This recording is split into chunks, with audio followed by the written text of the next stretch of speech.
Hello বন্ধুরা, সবাই কেমন আছেন? এই গরমকাল পড়ে গেছে। তো এই যে শুভ সকাল বন্ধুরা।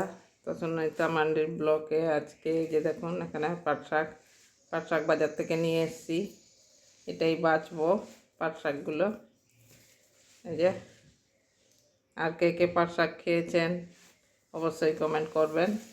আমি এখন পাট শাকগুলো বাছবো, সেটাই দেখাচ্ছি আর কি।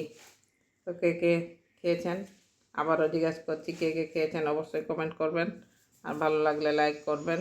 তো বন্ধুরা, এখন গরমকালে এই কচি কচি পাট শাকগুলো পাওয়া যায়, তো আমরা তো খাই। আপনারা কে কে খেয়েছেন কি খাননি অবশ্যই কমেন্ট করবেন। তো বন্ধুরা, ঠিক আছে, আমি আমার পাট শাকটা বেছে রান্না করব। আজকে পাট শাক রান্না হবে। তো সবাই ভালো থাকুন, টাটা।